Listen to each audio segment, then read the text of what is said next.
All right, everyone, welcome to the last Higher Education Tableau User Group for 2025. We're so happy you could join us for our December meeting this year, and hopefully you are in some festive attire, like my ugly Christmas sweater with evergreen mittens. All right, so we're going to jump right in with our welcome and announcements and follow that up with our annual Mad Libs presentation. And then Chris and Matt from the University of Texas at Austin will be sharing the art of alignment, standardizing Tableau with style and color. And then if we have time at the end, we will talk about Tableau Conference 2026. And throughout the meeting today, you're going to see various opportunities to scan a QR code or click on a link and register to win some swag, which we will give away at the end of the meeting. So stick around for that and our wrap up and our breakout rooms if there's time. Before we jump in, does anyone have any announcements they'd like to make, any events they want to share, or open positions? You can post it in the chat or you can come off mute and share it with the group. No takers? Well, in that case, we have a few announcements to make, starting with our swag raffle. You can scan this QR code or click on the link that Roshni has just shared in the chat to enter to win a drawing at the end of today's meeting for some fabulous Tableau swag. I mean, what better time of year to do a swag giveaway? We're going to leave it on that slide for just a minute so that you have time to scan that code. You can see some of the prizes that you are entering the drawing for.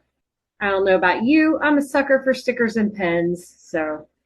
Hey, Ginny, is there going to be just one winner? No, there are going to be quite a few. If I remember correctly, something like 11 or 12. Sounds about right. Yeah. Awesome. Yeah. All right. I'm going to turn it over to It's me. James, to make some announcements.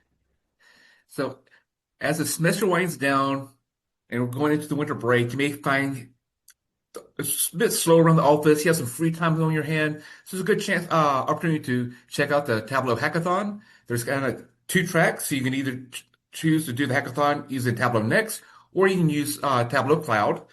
The top prize is $17,000, but there are also several $7,000 prizes.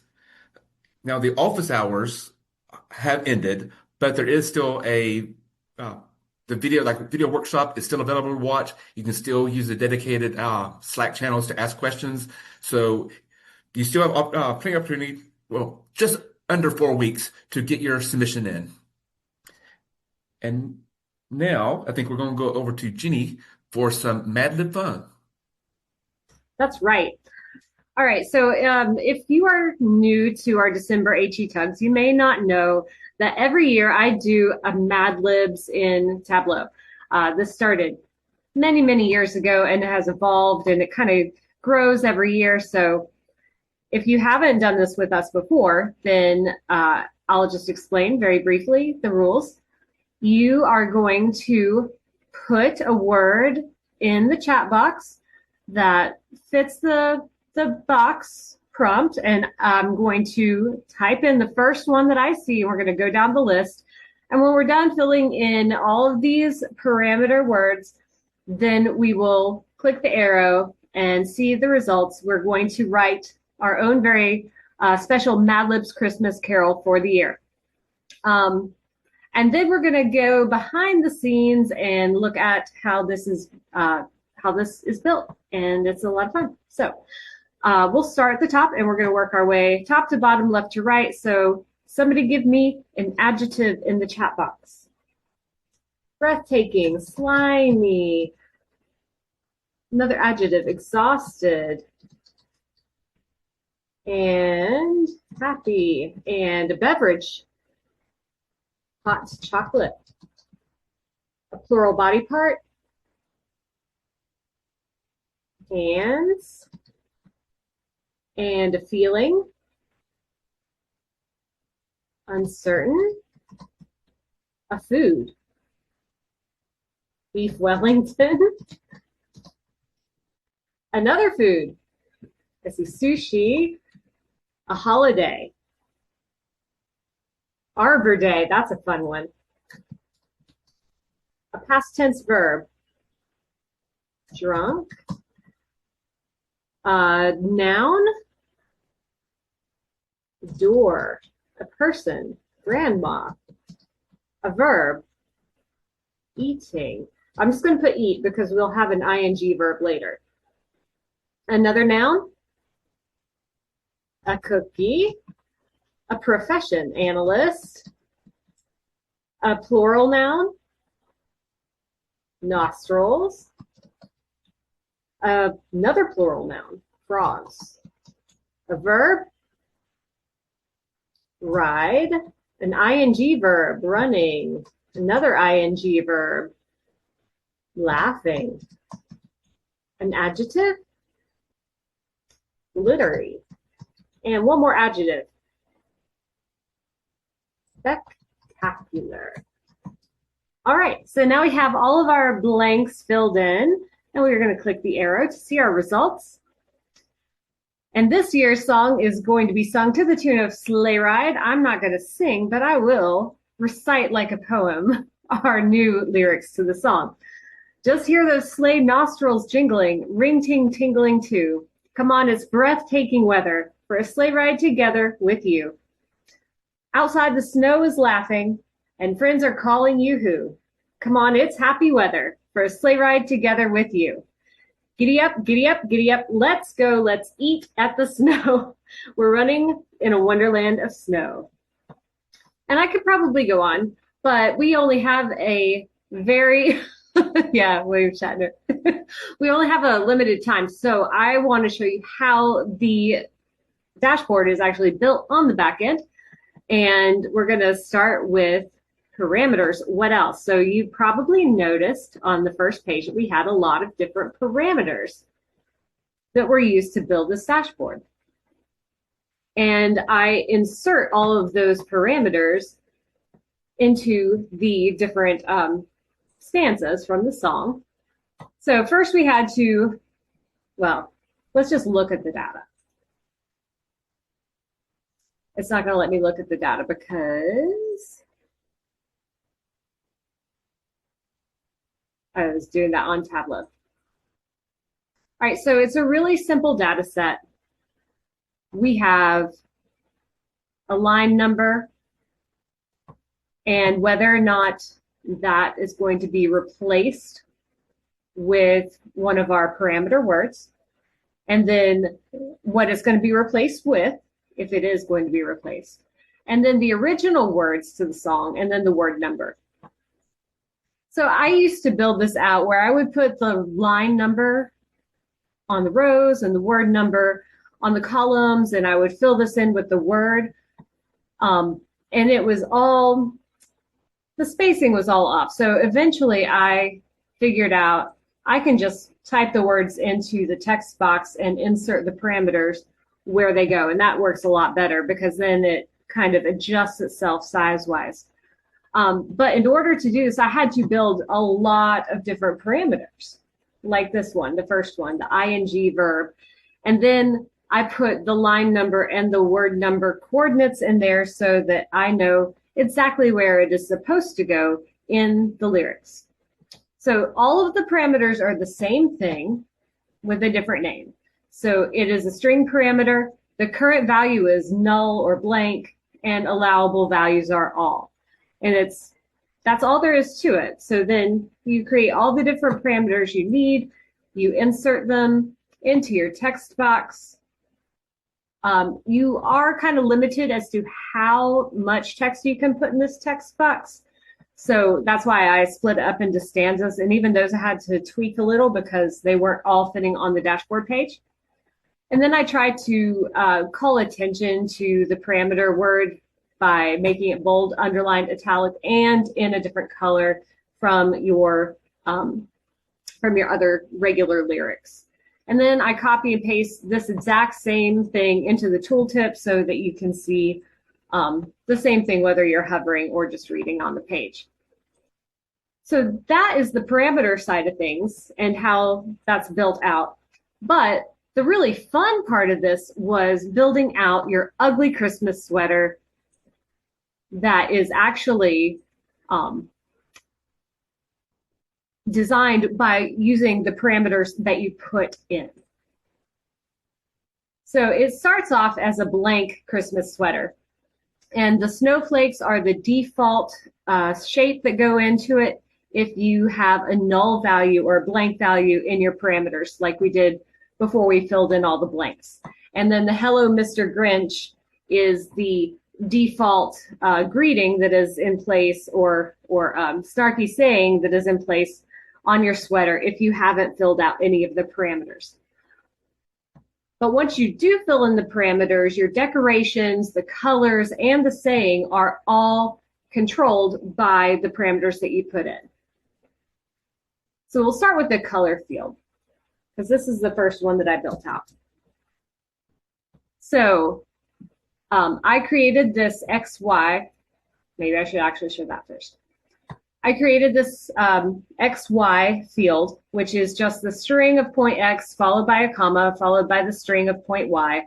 And that allowed me to look at each field, which was going to be controlled by the parameter that also has the XY coordinates in it. And I used that to create this color field. So in this case, if your X is 136 and your Y is 714, and that coordinates with where the placement of the snowflakes are, then it's going to look at the ing verb 11, 2, and it's going to take the left character and only one character. And so we write one decoration coordinate per one parameter, and we are left with a parameter for, or a letter for each parameter. It's either the left or the right. I just kind of switched it up so we could, see some variety. So that's going to determine the color. And then I use that. So then we look at the uppercase color letter and assign, and if it's A, then we want it to return A. If it's B, then we want it to return B, etc. There's probably a better way to write that calculation. So that I'm going to put on the shape.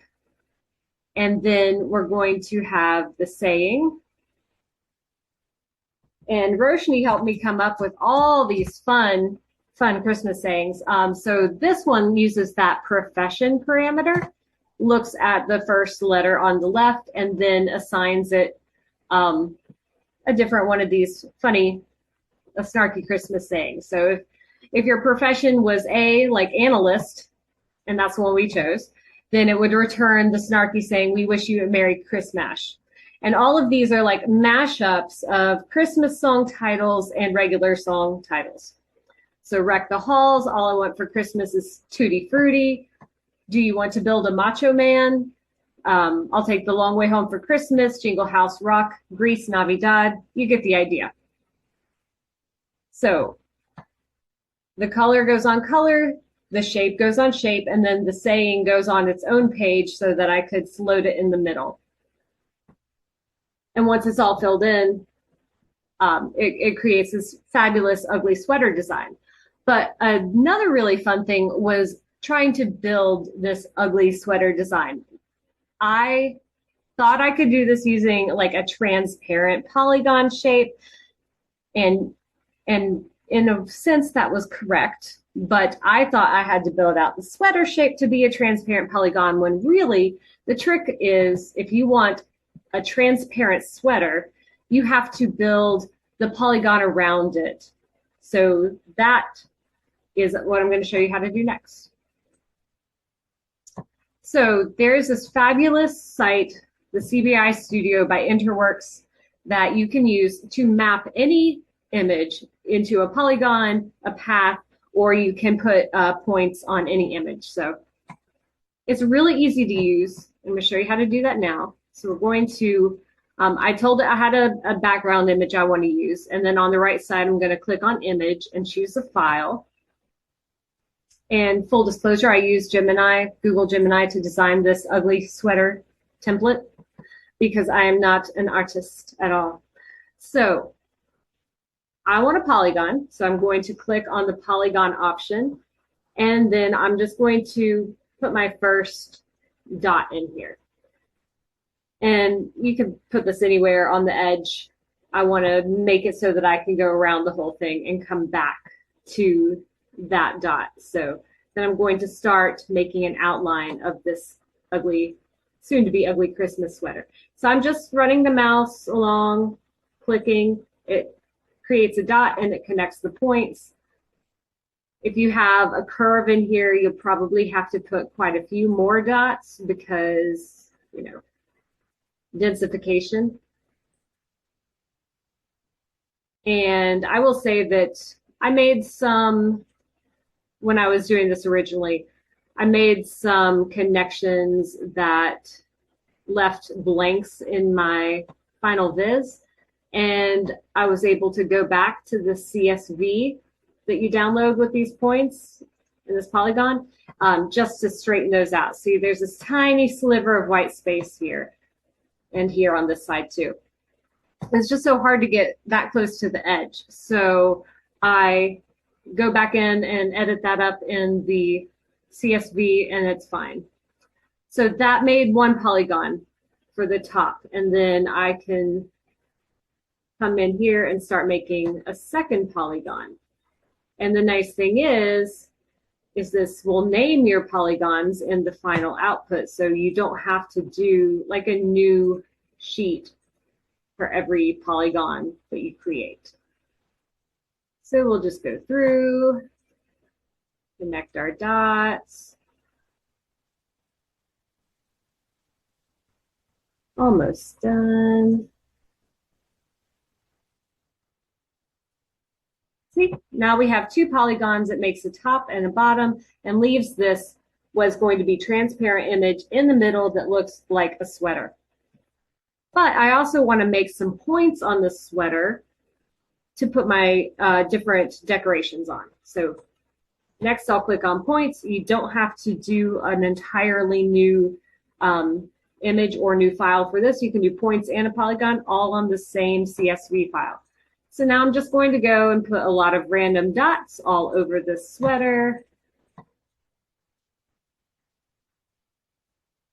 And those will be my ugly Christmas sweater design. I'm going to download this CSV and put it there. And then we're going to go into Tableau and add this new text file. And then I'm going to show you how to build this really quickly. All right, so we have the shape file that we just imported. We're going to build the polygon first. And to do this, I'm going to put shape type on filters because you remember we have points and a polygon in the same CSV. I'm going to select polygon and hit OK. I'm going to put my point ID and shape ID onto the details card. I'm going to double click on point X and point Y and let that go ahead and build it for me.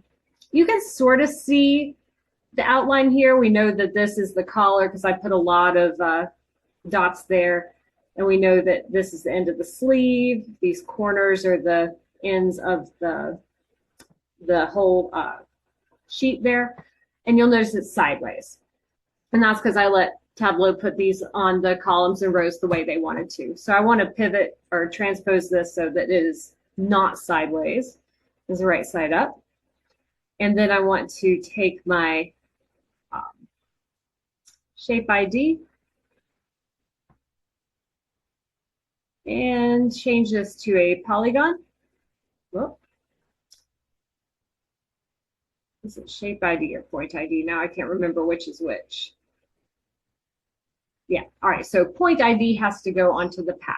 So we can see our top and bottom polygons, but I really don't want them to be colors. I just wanted you to be able to see it. I'm going to take those off and going to format this to not show the grid lines behind the shirt and also change it so that the worksheet is transparent and no that way there won't be anything blocking you from seeing through that sweater. And we're going to change the color of our polygons to white and hide these axes. So it looks like you're just looking at a blank page.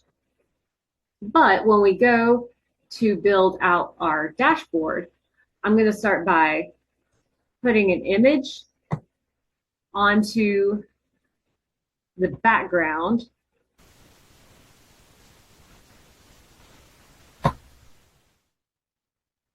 So this is a ugly sweater that Jim and I had invented for me. And I want that to be the background behind this ugly Christmas sweater that we are going to float on top of here. Hide that title. We're going to make sure that this fills.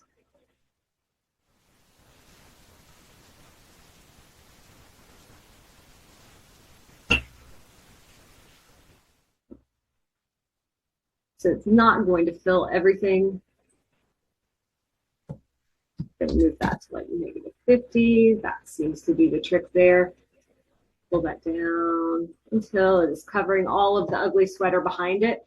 So this way only a portion of that is showing through and you're still seeing your ugly sweater on top of it. And then if we wanted to add our own decorations, we could come back here and put the shape type and make a point with this and put point X and Y onto our columns and rows, transpose that once again. And then we can put our shape ID onto shape. And I happen to have this fabulous holiday in my shape file. Make this a little bit bigger and put shape ID onto color, make them some obnoxious colors, format this to hide those lines and the headers, and make this worksheet transparent. So when we float this on top of our ugly sweater,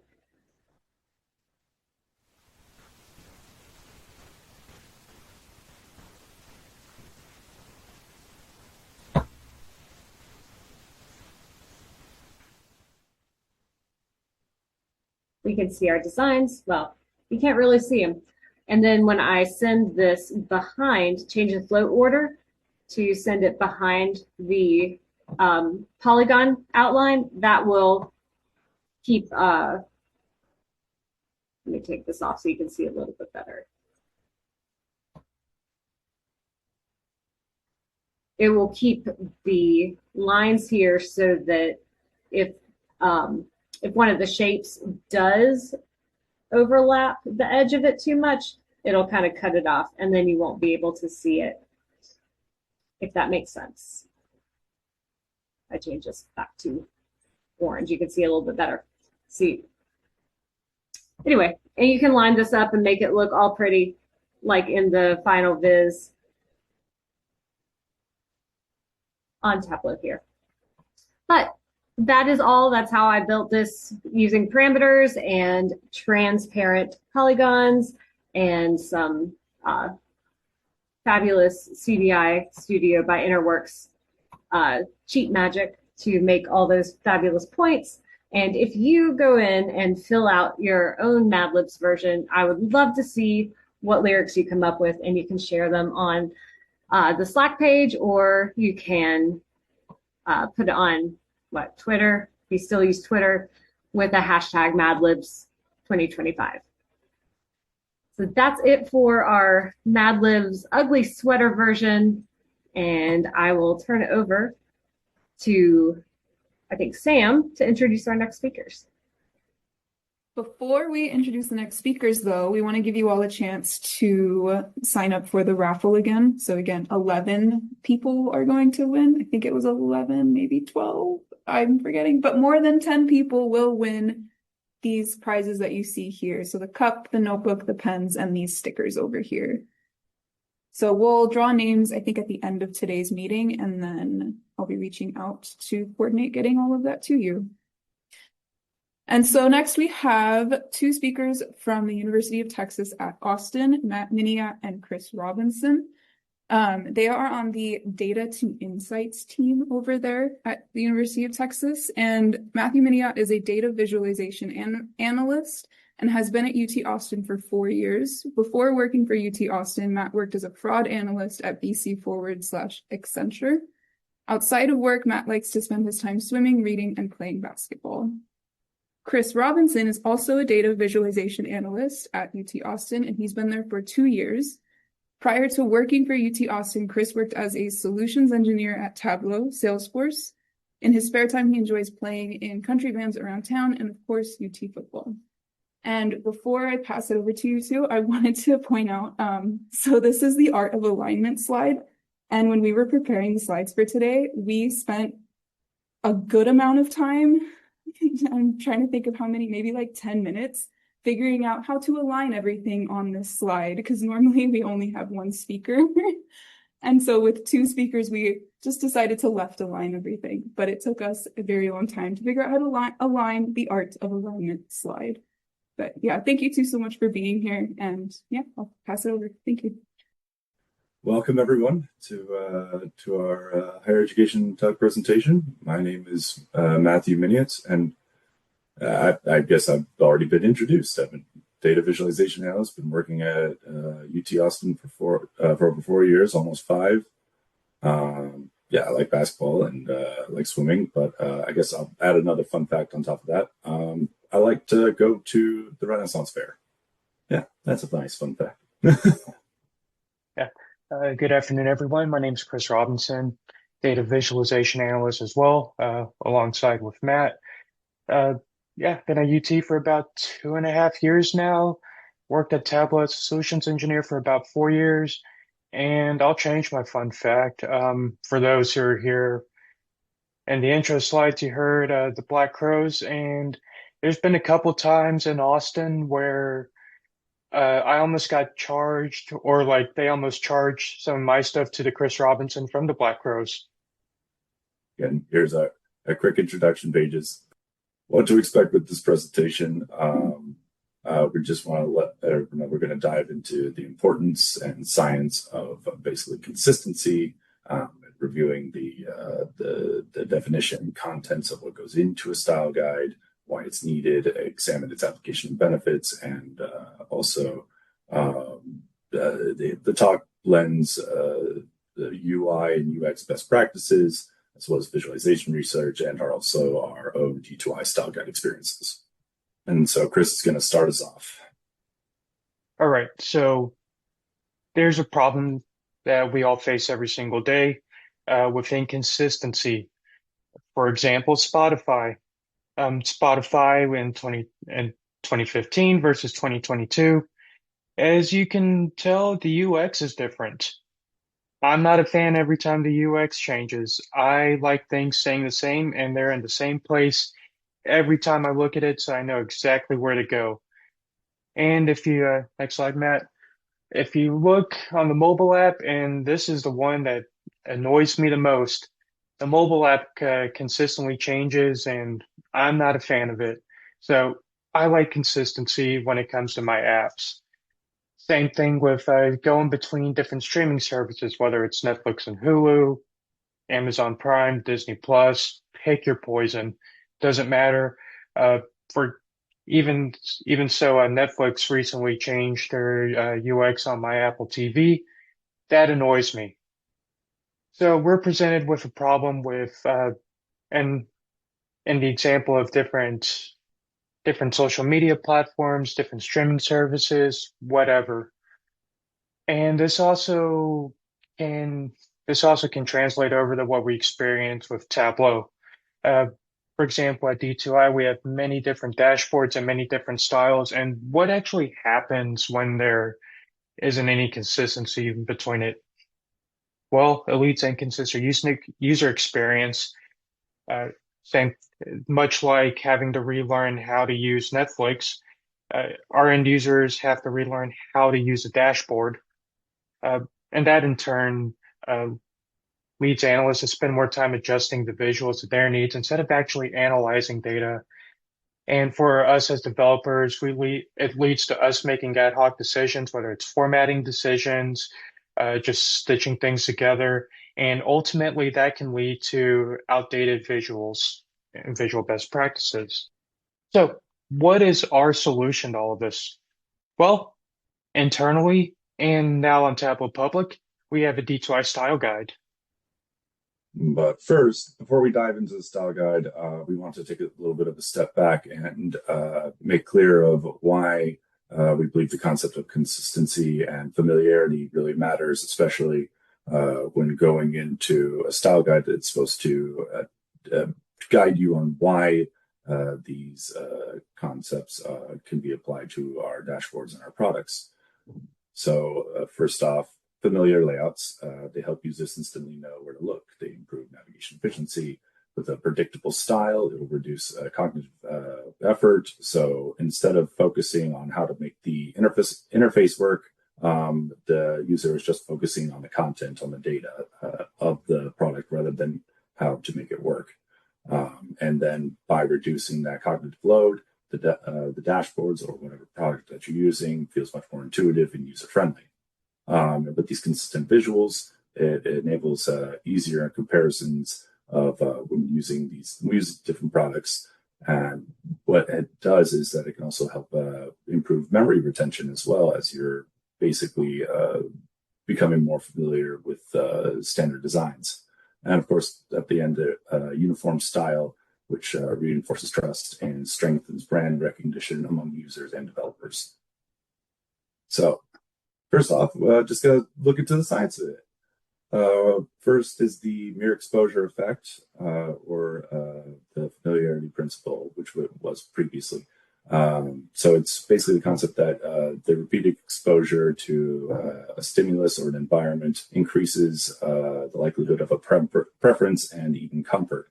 So for an example, just for imagination, say your home. You know where everything is in your home. You know how it works. You know how like what the water pressure is, how much electricity there is. You know that you have to go shimmy the hot water knob a little bit before it actually starts working. You understand how it works. But if you say go on vacation to an Airbnb and all of the appliances are smart appliances, that requires some extra interactions. And if you don't understand how they work or what exactly it takes for them to even turn on, it could be met with a lot of frustration. I'm definitely speaking from personal experience on that. Along with the mere exposure effect, there is also the Gestalt similarity. So the Gestalt principle, it states our brains group similar items together based on shared visual traits like color, shape, size, texture.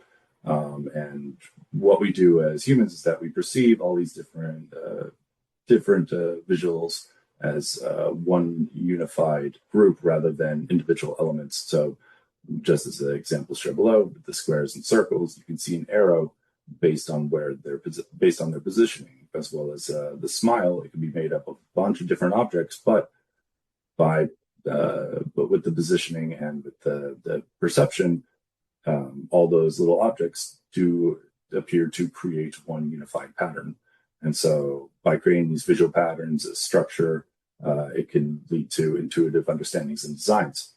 It has also been proven that the Gestalt principle, it proves that it's not only improving a visual perception when it comes to these kinds of designs, but also visual working memory, so that when we have designs like this, users actually retain these kind of designs much longer as well. And of course, that goes into Jacob's Law. So users expect systems to work like ones they already know. For example, when it comes to search bars, Google, they made their name based on their search bar and their easy accessibility to online web pages. Now we're seeing other search bars like DuckDuckGo, Internet Explorer, heck, even Bing. And yes, that is the current version of Bing. It doesn't even have a logo, but you know that it works. It is supposed to work just the same as Google and DuckDuckGo and all the others. Users are expecting it to work the same as the others, even if they are different products. So with this predictable style, it reduces the cognitive effort, so it's a more intuitive design, and users are more likely to use it. And that leads us into, from the larger concepts to even the typography. So typography does matter. There have been scientific studies that it has proven that even certain fonts have been shown to facilitate better recall than other fonts. So like serif has been shown to perform better than sans serif. I know it's not that big of a difference, but the numbers actually prove that there is a profound impact when it comes to readability and comprehension. So even stuff as small as fonts can have a impact on design. And of course, when it comes to uniform style, we as humans, when we see a unified look, it reinforces identity, whether it's in a product or a group, and consistency in color and design strengthens brand recognition and signals quality. So the Urban Institute Data Visualization Style Guide notes that a style guide ensures a uniform look and feel, and by following best practices, better understands and bonds with the users and developers. So Chris is going to take over now to explain why we're all here. For style, as you can tell by my fabulous Christmas shirt, I'm all about style. So, how do we rectify all of this and essentially have it in one central area? Well, I'll tell you how we do it. We have a Tableau style guide. It is a blueprint for us at D2I to have consistent dashboards. So think of it as the Chicago Manual of Style, which I think Matt told me earlier is like early 1900s, about 100 years old now. 1906. 1906, wow, that is old. But for Tableau, for us, it defines certain topics such as font, how we use fonts, how we use colors, how we want to label things, and different layout conventions, and communicates expectations and ensures uniform quality for what we do at D2I. And you might be asking yourself, why do we need a style guide? A majority of us have been working in Tableau for quite a while. Well, for us, it saves time. It helps us focus on insights instead of formatting. That being said, formatting is still a giant part of what we do as well to create that uniform look and feel. For us, it's a centralized and living resource. Internally, this lives on our Tableau server, so that's a place that we can all access it and refer back to. For us, it helps modernize what we do day to day.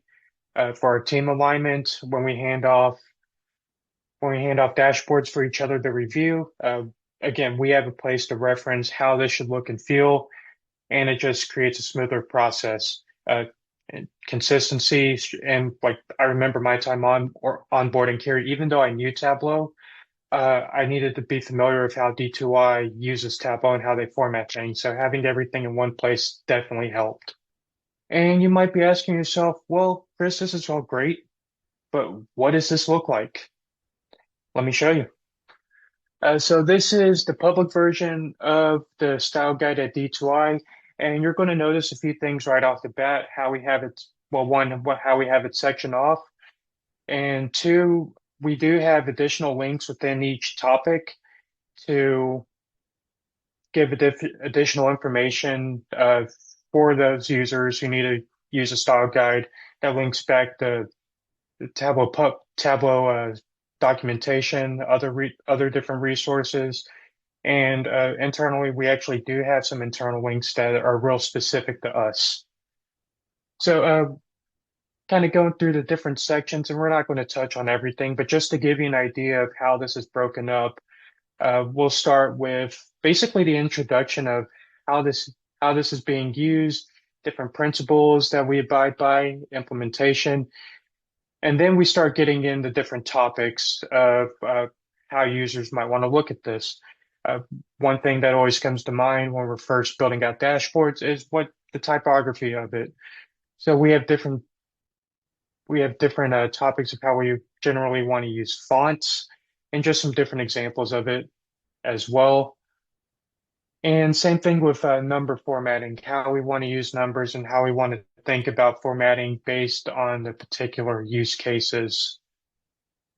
And then we'll start getting into different Tableau uniform development, Matt. Yep, I can take over here.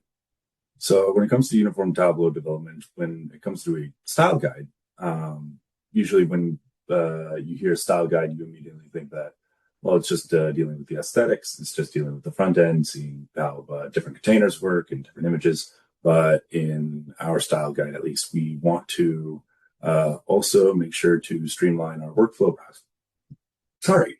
Make sure we streamline our workflow process. So we also have tabs dedicated to laying out exactly what our standards are for, say, labeling calculated fields or parameters, sets, or groups, etc. With C dot, P dot, just to make sure that these calculated fields, at least these custom calculated fields, are much easier to identify for other developers if they need to work on or update the dashboard in the future. And of course, then we also have our beginning template. So this is our standard template. We work with the Z principle. So we expect users to read left to right, then go down, back to the left, and then right. So we have our title, our subtitle, our two user icons, one for the structural overlay, one for the user documentation, and then our brand in the top right. And then we typically have our containers on the left and our filters on the right. And now our style guide, from that template, we drill down from the general layout to the layout of the containers themselves. And as you can see in the following tabs, we continue to show details and standards of what the expected outcome, what the expected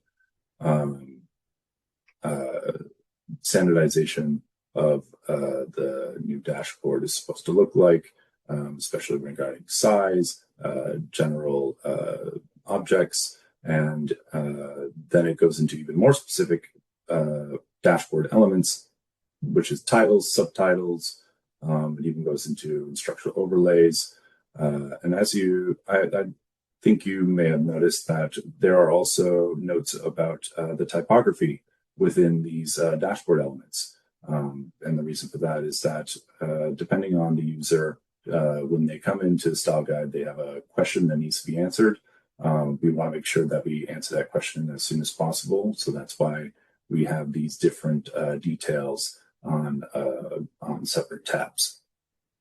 And from these dashboard elements, we also for timestamps, this is an example of how this is a evolving document. It's not just a static resource. Timestamps is one of our most recent additions to the style guide, where we added the details and then standardized adding timestamps to all of our dashboards. So I just wanted to point that out. And as we move on, we have more layout examples from our standard templates. So these aren't the end all be all designs. These are just initial launch pads for our developers when they are creating new dashboards or updating legacy dashboards.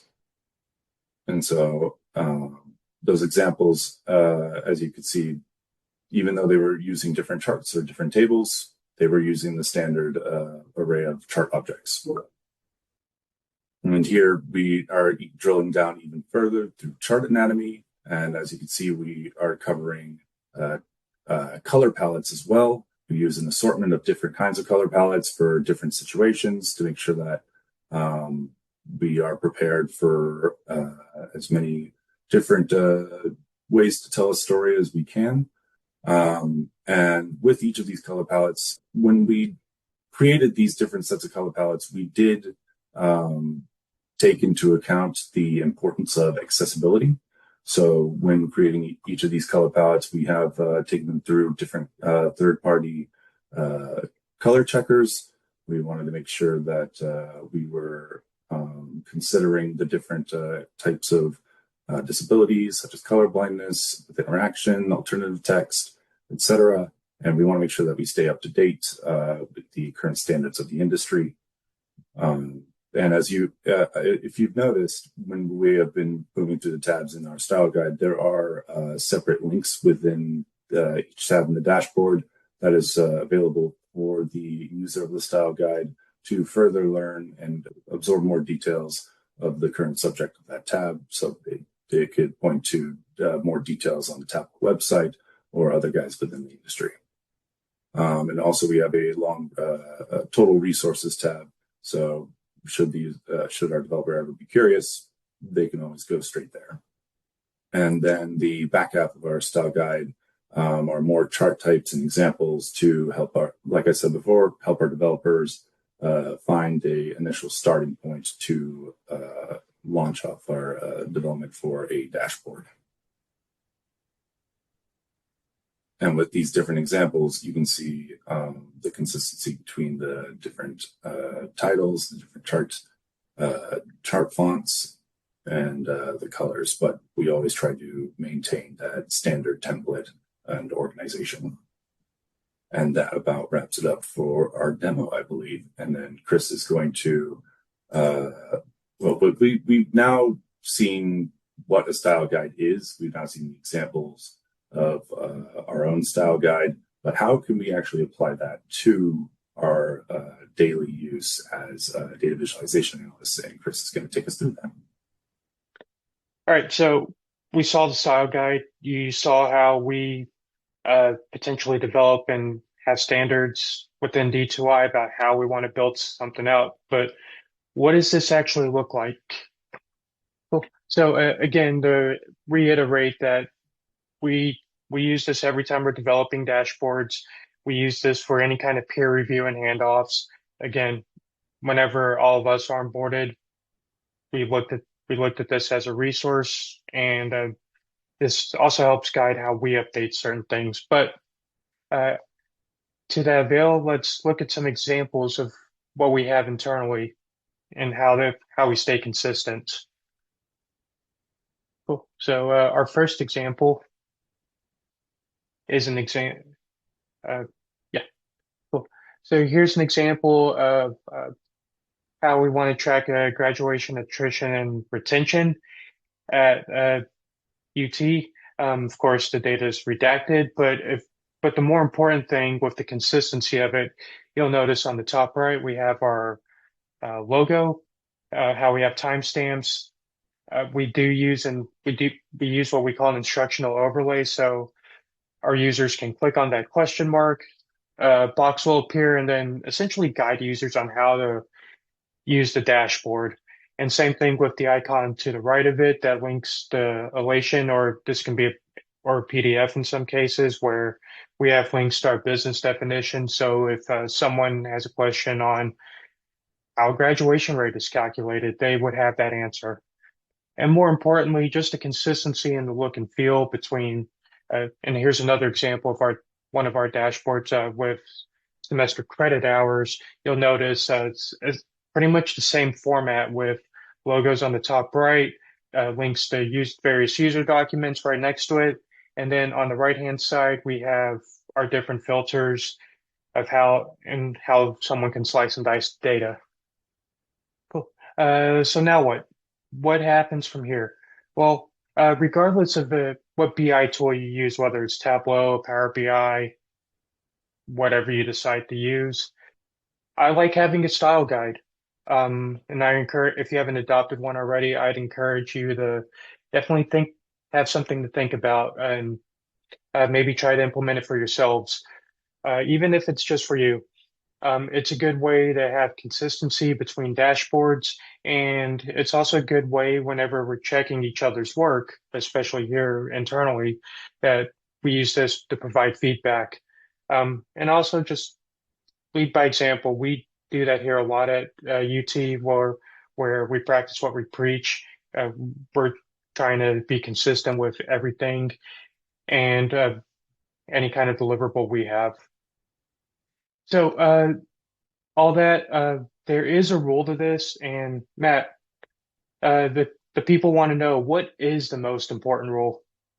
Well, the most important rule when it comes to such a strict line of rules and design notes and all these other alignments is that, well, there are no rules. Everything in the past 30 minutes has been for naught. As a style guide is more of it's guidelines. It's not actual ironclad rules. Because in reality, it only works until it doesn't. There's no rigid rules, and flexibility is the key when it comes to data presentation and design. We want, as I said before, to let this be a style guide is supposed to be a launchpad. It's supposed to help initiate those ideas and give developers a starting point to work off of, give them something to build off of. And if the data demands it, then I say break the rules. They were made to be broken as long as it improves clarity and enhances the story of the data. And at the end of the day, dashboards are just tools. They are there to aid in our storytelling because when it comes down to it, the design is supposed to serve the story of the data, or the story we're trying to tell through the data, and not the other way around. So, just in recap, overall, a style guide provides a unified look and feel. It ensures consistent visual design, which enables faster comprehension of content. With the streamlined development, developers benefit from the clearer guidelines, so they can focus on the insights rather than the design decisions, which speeds up development and also cohesion and collaboration. Enhances the user experience because it polishes it creates polished and trustworthy dashboards. Because through consistency, the consistency itself becomes a quality metric for the users once they experience the dashboards. Again, it becomes a centralized resource, not just for developers, but when users access our dashboards, they'll be able to learn from our designs as well. But for developers specifically, it does help onboard new team members, streamline legacy system updates, and creates a central place of truth for when you have any questions regarding design principles or dashboards.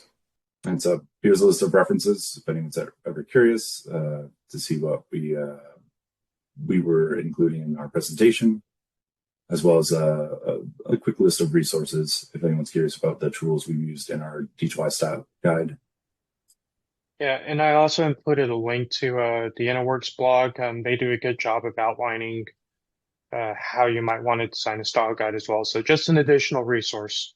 But that's it for us. Open the floor for any questions. Feel free to take yourself off mute and ask away. Or we were just that good and we answered all your questions. So I've got a question for you about the sort of the application of this. So, you have all those tabs. Is there a quick, have you guys built a sort of a quick checklist to, so that people can go in and do a double check, not tab by tab, but just have that checklist. Like, people love their checklist, right? Like, they want to know, yes, I used colors that were consistent, or I'm checking my colors now. Like, I used good font sizes. I, made sure I had the timestamp in place, and all of those little things that can be easily forgotten, even if you use the template, because you're possibly moving things around depending on what you have on the screen. So, is there a checklist? There is, and internally we do have when we hand off for review, or even doing stuff ourselves, we do have a Excel checklist that essentially lays out what you're saying. Like, did we use fonts correctly? Did we label things? Are there any grid lines, et cetera, et cetera? So we do have we do have checklists in place internally that answers all those questions, and something we, even before we hand it off for review, we check ourselves. Yep. Yeah. So not only do we have a process to check it for when we are designing dashboards ourselves, we also have a checklist for the review process as well. So double checking, triple checking, making sure that everything is remaining consistent. We're holding each other accountable. Right. Yeah, I was going to say accountability is key, but also like, because I assume that you're not only have the checklist, but you're probably also having a conversation as part of the review process. So like, if there is something that just strikes the reviewer as being a little or too much, too far away from the checklist or from the template, like there's an opportunity for them to be like, well, I made these decisions. Here's why I made these decisions, right? Like the checklist is it's not just a thing on a clipboard. It really is. It's a placeholder for a conversation as well, or the starting point for a conversation as well. Yes. Yeah, exactly. and even then, like from when I started, and I think some folks on the call, or like Becker's somewhere in here, our manager, but even when I started versus where this checklist now, it's been updated as well. So like these are all still living documents, and we change with our needs and essentially what's happening with how users are using it as well. So Becker is in the chat, and he just mentioned that there's this thing called the Checklist Manifesto. I have not read it, Becker, but now I'm totally interested in finding this Checklist Manifesto and making it my winter reading. Yeah, and that's definitely a recommended read. I mean, it's kind of it touches on what you say, where checklists are great until they become too long and unwieldy to follow. And that's why the developer checklist, like you say, is a placeholder for conversation. It includes, I mean, it is pretty lengthy, but it's not like our style guide. But yeah, there is a meeting. So the review process is there's a meeting where the developer kind of goes through their workbook, talks about the key decisions they made, the kind of lay out the kind of functionality of things that they made, or the why behind the functionality. And then the review process starts, and the reviewer leaves comments on this kind of expanded checklist, and there's a back and forth, and there can be additional meetings if needed to kind of clarify things. And then everything is approved and reviewed by kind of support and product owner and so on. So yes, multiple layers of people approving conversations.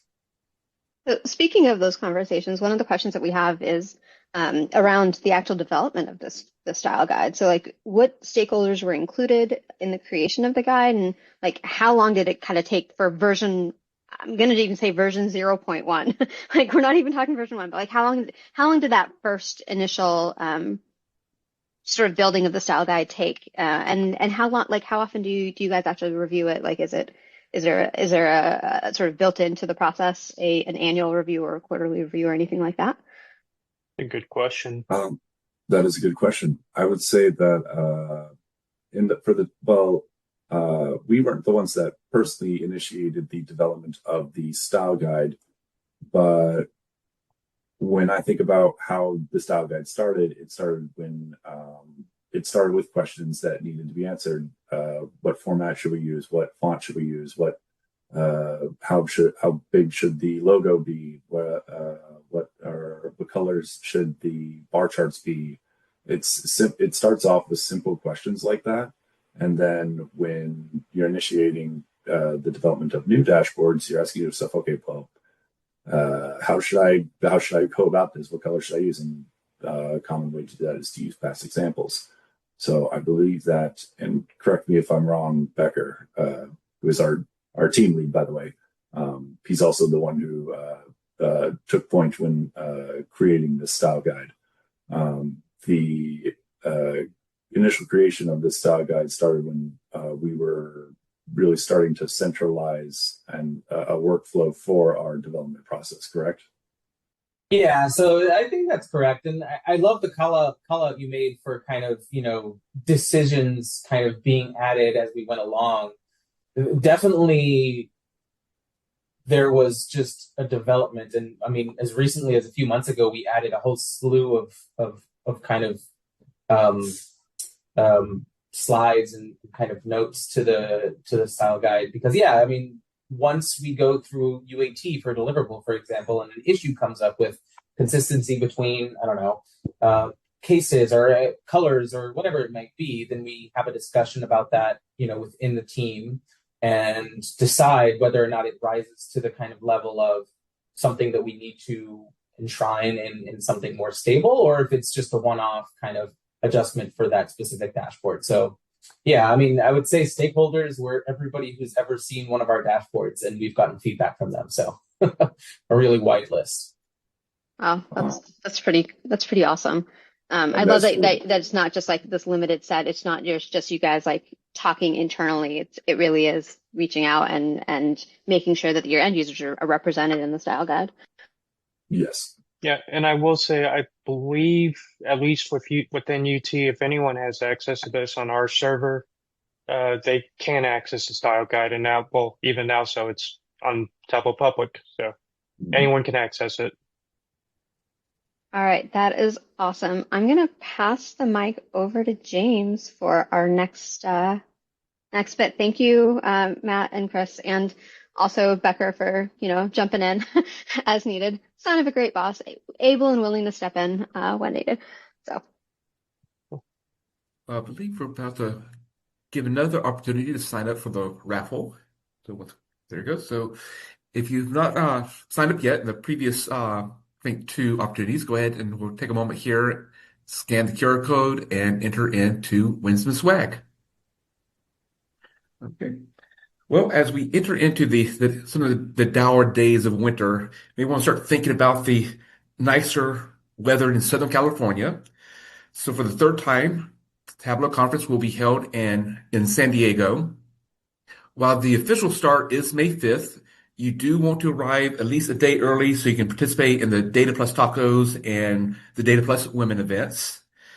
And what may you want to hear at Tableau Conference? Well, now you actually have a opportunity to have some input because they open up today the call for proposals. So if you have a topic that you want to hear about, why don't you be the person to present it or find someone else who will present it for you?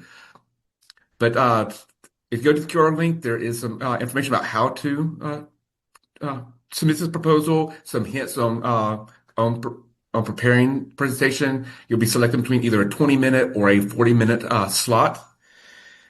Proposals are due on January 16th, so you may have to take a break from the hackathon or your iPad reports to get this filled in and submitted on time. So just got a quick summary. Let's go to the next slide. So at Tableau Conference, you'll have your Iron Viz. There is a link out somewhere that you can actually go to that will show you all the submissions. So you can go ahead, view those, pick out your favorites, see if you can guess who the top 3 finalists will be. Go ahead and prepare and submit your call or your proposal for speaking at Tableau Conference, and definitely save the date so you'll receive notification when registration opens up. And I think now are we going to the raffle now? Or another opportunity to enroll, I believe. last minute opportunity to enroll because I forgot to go grab the entries to put into the tool. So hold on, let me put the link back in the chat one more time. And while folks are entering again for the last time, let me go find that form so we can pick some winners. All right, we've got almost 70 responses. Can we get a few more? Well, while we wait, I'm going to go ahead and open up our wheel of names.